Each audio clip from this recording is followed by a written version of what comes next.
जी, इस वक्त cipher case की समाअत ख़त्म हो चुकी है। इमरान खान की बहनें और इमरान खान के जो वकील हैं वो इस वक्त बाहर निकल चुके हैं। सलमान सफदर साहब जो हैं वो इस वक्त आ रहे हैं, उनसे हम पूछेंगे कि क्या कुछ आज की समाअत में हुआ। जी, सलमान सफदर साहब बताइएगा आज। मैं अलीमा आपा के साथ ही आ जाता हूं। हाँ, वो जी जी सलमान सफदर साहब, अब इमरान खान की जो बहनें हैं वो भी यहाँ पर मौजूद हैं, तो वो कह रहे हैं कि मैं उन्हीं के साथ ही टॉक करूँगा। तो आइए उनसे गुफ्तगू करते हैं, पूछते हैं कि अंदर आज क्या कुछ हुआ है। जी, सलमान सफदर साहब बताइएगा। अदनान थोड़ा एक दिन में भी नहीं खत्म हो जाए, तो आप कह रहे हैं ये केस खत्म हो जाए। देखिए, हमारे बहुत मुकम्मल दलाइल हम दे चुके हैं और बेंच बहुत सारे पॉइंट्स पर ऑलरेडी क्लियर है। हमें इस बात पर कुछ क्रिटिसिज्म का सामना करना पड़ा कि साइफर केस बहुत स्लो चला है। मैं साइफर केस स्लो क्यों चला है, मैं उस पर 2-3 बातें ज़रूर करना चाहूँगा। पहली बात यह है कि जब जज साहिबान स्लो असिस्टेंस और एक केस को समझना चाहें कि केस ऑफ फर्स्ट इम्प्रेशन है और उस पर पहली दफ़ा हाई कोर्ट फैसला लिखने जा रही है, इसका ये भी बेस्ट इंडिकेटर है कि इस तरह के एक्शंस पर आज दिन तक पाकिस्तान या हिंदुस्तान में कभी किसी प्राइम मिनिस्टर या फॉरेन मिनिस्टर की प्रोसिक्यूशन कभी हुई नहीं है। तो ये केस ऑफ फर्स्ट इम्प्रेशन, इसे कहते हैं हाथ सीधा करना आसान ज़ुबान में, कि ये पहली दफ़ा हाथ सीधा किया जा रहा है। इन अदर वर्ड्स, है भी या नहीं ये देखना है। और अभी तक का जितना एविडेंस आपके सामने आया है, आज जज साहिबान ने 2 दफ़ा कह दिया कि इसमें क्रिमिनलिटी कहाँ पर है।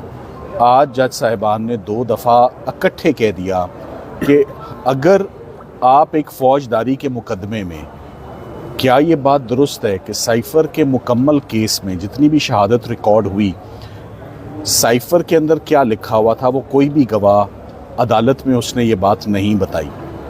उनका जवाब था ये बात दुरुस्त है। क्या ये भी दुरुस्त है कि साइफर का डॉक्यूमेंट कभी मंजर आम पर नहीं आया? उन्होंने कहा ये भी दुरुस्त है।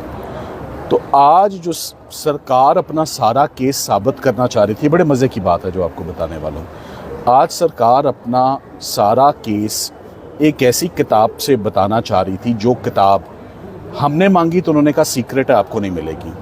जज साहब ने मांगी तो उन्होंने कहा ये सीक्रेट है, आपको नहीं मिलेगी। आईओ ने मांगी तो उन्होंने कहा सीक्रेट है, आपको नहीं मिलेगी।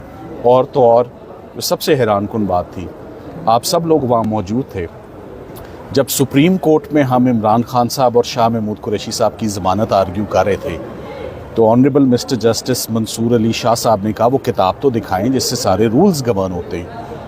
तो सरकार के तीनों वकला ने जो पेश हुए, उन्होंने कहा सॉरी ये किताब हम आपको नहीं दे सकते, जिस पे जज साहिबान बहुत हैरान भी हुए, नाला भी हुए कि हमने ज़िंदगी में कभी ऐसा नहीं सुना कि हम कोई कानून मांगे, कोई इंस्ट्रक्शंस मांगे, कोई गवर्निंग लॉ मांगे और हमें ये कहा जाए कि आप ये नहीं देख सकते। सो जिस कानून को कोई देख नहीं सकता, उस कानून में जज साहिबान ने आज एक आहिस्ता आहिस्ता करते करते एक सवाल पूछा कि क्या ये बात दुरुस्त है कि आप इस केस में सज़ाए मौत मांगते रहे, और क्या ये बात दुरुस्त है कि जज साहब ने सज़ाए मौत तो नहीं, आपकी झोली में ठीक ठाक सज़ा जो है वो दे दी हुई है, 10-10 साल और 2-2 साल दे दी है। उन्होंने कहा ये बात दुरुस्त है। तो उन्होंने कहा ये आपने सज़ाएं ली हैं साइफर या उसके कंटेंट्स या किताब जिससे ये मुस्तफ़ीद हो सकते थे, उसको दिए या सामने लाए बगैर। तो ये आज 2 दफ़ा ये सुनने में आई बात कि जो भी शक होगा ना किसी भी पॉइंट का, उसका फ़ायदा मुलज़िमों को मिलता है और उन्हीं को मिलेगा। अभी सरकार ने अपने दलाइल जारी रखे हुए और लंबा कर लें। मैं पहले भी कहता हूँ, सरकार ने ये मैच जीता था हमें बाहर फेंक कर। हमने कभी भी उनको बाहर फेंकने की बात नहीं की। हमने कहा आप उनको दिल खोल के सुन लें, हमें कोई जल्दी नहीं है।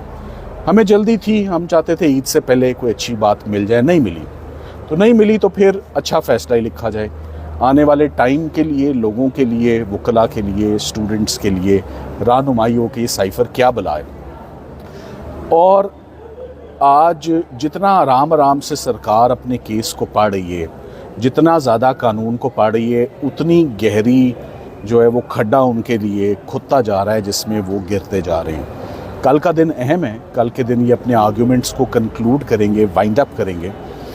मगर साइफ़र का केस इम्पॉर्टेंट इसलिए था कि हमारी पहले दिन से एक हिकमत अमली होती है, और वो हिकमत अमली ये थी कि हमें किसी भी सूरत चौथी दफ़ा एक केस को दोबारा रिमांड नहीं करवाना।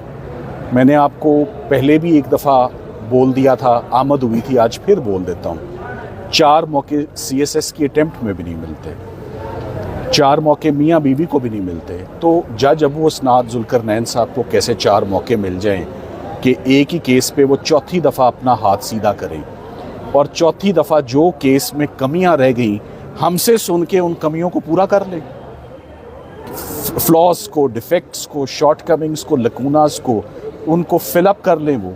सो जज साहिबान का ये बड़ा दुरुस्त फैसला है कि वो इस केस को मेरिट्स पर डिसाइड करने वाले हैं, और ये अब फैसला इसी हफ्ते आपको इंशाल्लाह सुनने में मिलेगा। और साइफ़र का केस मेरिट्स पर, अभी तक और जितने भी केसेस हैं मेरिट्स पर, ये खान साहब का पहला केस है। तो देख लेते हैं कि इमरान खान साहब ने कौन सा जुर्म किया है, शाह महमूद कुरैशी साहब ने कौन सा जुर्म किया है, बड़ा जुर्म किया है या छोटा किया है। उन्होंने तो सब लगाया है कि कहीं ना कोई दवाई तो लड़े ना। वो जो मैंने कहा था हकीम साहब 4 दवाइयाँ हर किसी को दे देते थे, कामयाब प्रैक्टिस थी। तो किसी ने पूछा कि आपकी कामयाब प्रैक्टिस कैसे है, उन्होंने कहा 4 गोलियाँ देता हूँ, कोई तो लड़ेगी। तो खान साहब को इतनी सज़ाएँ उन्होंने सुना दी कि कोई सज़ा तो लड़ेगी, ऐसे नहीं होता। You have to be very categoric, you have to be very specific.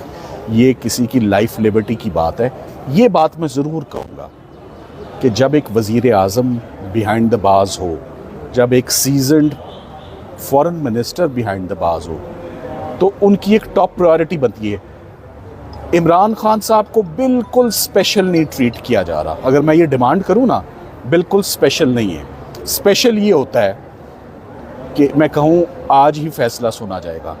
मुझे इमरान खान साहब की और सब लोगों को इमरान खान साहब के केस में आते हुए 2.25 माह हो गए साइफ़र आर्ग्यू करते हुए। रमज़ान से पहले, ईद गुज़रे 2 हफ्ते हो गए, ये रमज़ान से पहले आर्ग्यू करना शुरू किया। सो अब बहुत मुनासिब होगा इंशाल्लाह, मेरी जज साहब से यही तवक्को होगी कि साइफ़र का केस एक आध दिन में सरकार अपने दलाइल मुकम्मल करके, तो हमें जो हक है, अगर एविडेंस को स्मैश हुए 15 दिन हो गए हैं और ख़ान साहब और शाह साहब अगर अभी भी बिहाइंड द बार्स हैं, तो ये ज़्यादती है। हमने ज़मानत किसी दिन नहीं मांगी, ना ज़मानत मांगेंगे हम। एक स्टिग्मा होता है कन्विक्शन का, तो स्टिग्मा अगर कन्विक्शन का मिला है तो हम चाहते हैं that should be rinsed, that should be washed.